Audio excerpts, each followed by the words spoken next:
Ngayong araw guys, magpapaalam na tayo dito sa aking Ford Everest at meron tayong ipapalit. Tara, gusto nyong malaman kung ano yung ipapalit natin? Siya nga pala, I'm very proud to say na itong aking Ford Everest, kahit 7-year-old car na to, original paint ang buong body nito. Wala pa tong retouch mga bossing. Ganyan din kaingat yung dating may-ari nito. Kaya nga dahil original paint pa siya, yung mga naiwan na lang dyan, yung mga deep scratches na hindi kayang matanggal ng buffing. Kasi sayang naman kung ipaparepaint ko siya nang dahil lang sa mga ganyang deep scratches. Pero syempre, bago ko yan dalhin dun sa Pampanga, binidyo ko na yan at pinakita dun sa mismong owner para alam niya kung ano na lang ang mga issue nitong aking Ford Everest. Actually, wala siyang major issue mga bossing. Hindi kasi ko bumibili ng sasakyan na laspag na at mataas na yung mileage tapos pagagandahin na lang. Ang binibili ko, yung mga literal na sariwa lang. Tapos, ultimo minor issues, inaayos ko pa. Actually, nung nakuha ko tong Everest na to, meron tong tatlong issue. Unang-una, unregistered. Kinabukasan, pinarehistro ko kaagad. Ang laki nga ng binayaran ko eh. Next, yun ngang mga gas-gas niya. Marami kasi siyang hairline scratches, kaya pinabuffing ko. So, ang natira na lang yung mga deep scratches na hindi na kayang tanggalin ng buffing. Kaya nga after niyang mabuffing at malinisan, eto na siya mga boss, lumabas na ulit yung pagkakintab niya. Masasabi nyo ba na 7-year-old car ang sasakyan na to? Hindi, di ba? Ganyan ako kaingat sa sasakyan at ganyan din naman ako kaselan.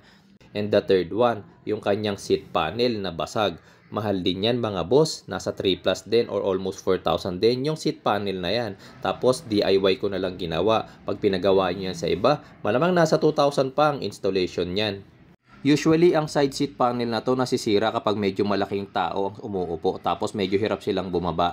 Laging nadidiinan kasi ang panel na yan kaya nagka-crack at nababasag.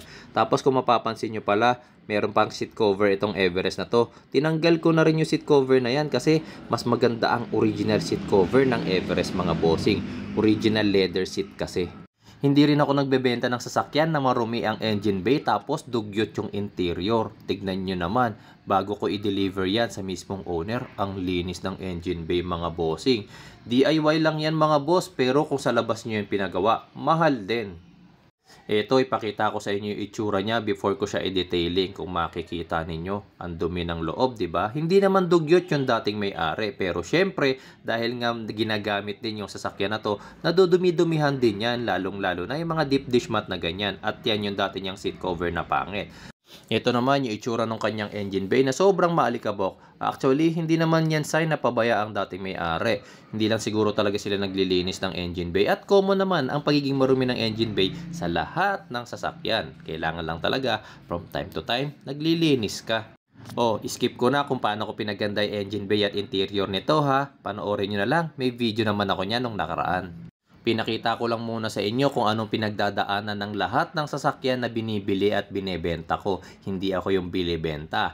Hindi rin ako yung bumibili ng laspag at pangit na at mataas na ang odo tapos babaratin. Tapos konting paganda lang, ibebenta na ng mahal sa market. Hindi po mga boss, laging class A ang aking pinipili. Kung may class S nga na matatawag, pwede pang sabihin ganon.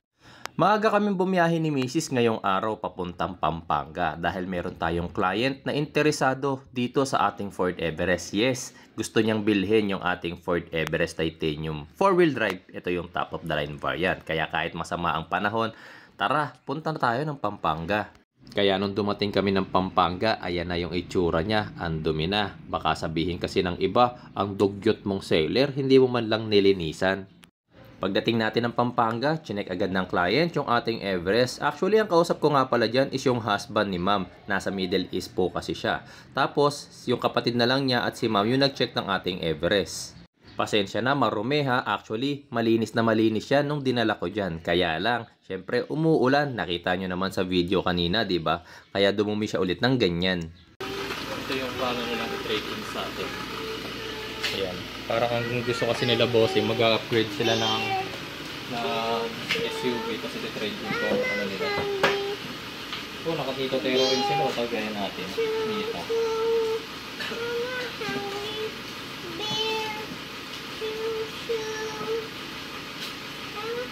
Hilux Conquest.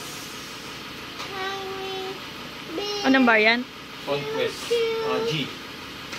So hinayaan muna natin sila client na i-check yung ating Everest. Actually, pinag-test drive ko rin sila doon para malaman din natin kung ano yung impression nila doon sa ating sasakyan. After ma-check ni buyer yung ating Everest, tayo naman yung mag-check ngayon ng kanyang Hilux Conquest. Syempre, kailangan ko rin siguraduhin na maayos yung condition ng car. At syempre, sila nga rin pala ang first owner ng sasakyan nito. Yun naman kasi lagi ang number 1 rule ko pagdating sa pagbili ng sasakyan. Tapos, syempre, chinek ko na rin dyan kung may history ng bangga at nabaha itong sasakyan na to. And, wala naman akong nakita. At syempre, sariwa naman din yung kanyang sasakyan. Lagi kasing nasa ibang bansa si Bossing. Nagagamit lang to kapag uuwi siya ng Pilipinas.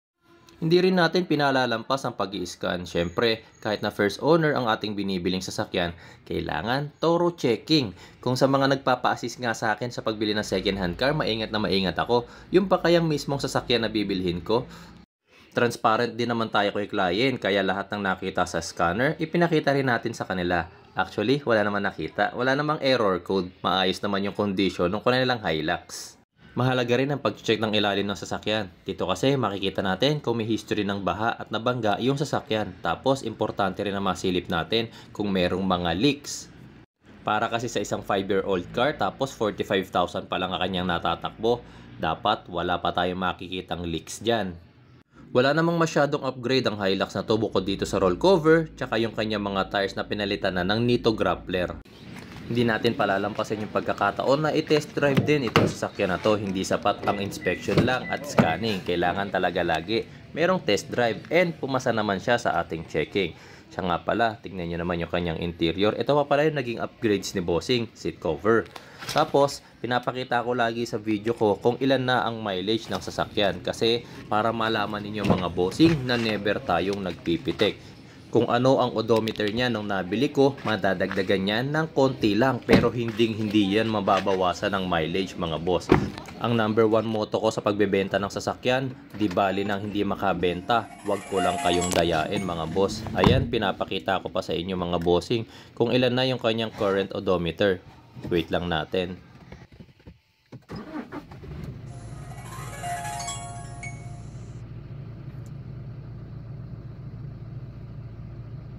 Ayan, 45,525. Yan ang odometer niya nung kinuha natin sa mismong may-ari. Pag yan nakita ninyong ipinost ko at binenta ko na mas mababa na dyan ang odo, namimitik si Jeep Doctor. Asahan nyo mga boss na sa bawat video ng pagbili ko ng sasakyan, lagi kong ipapakita kung ilan yung odo niya nung kinukuha ko pa lang siya sa mismong first owner para alam ninyo mga boss na hindi ako namimitik ng odometer. Ito nga pala yung punto mga bossing na pauwi na kami ng Maynila. So ibig sabihin, nagkasundo na kami ni client. Kung sinong nagdagdag at magkano, secret na lang yon. Kung kayo ang tatanungin mga bossing, sino sa amin ni client ang dapat na nag-add? Ako na naka Ford Everest Titanium 2018 4-wheel drive yung top of the line variant, o si Bossing na naka 2020 Toyota Hilux G Conquest. Yung mileage magkalapit lang naman, 42,000 lang yung tinakbo ng aking Everest, 45,000 naman yung tinakbo ng Hilux.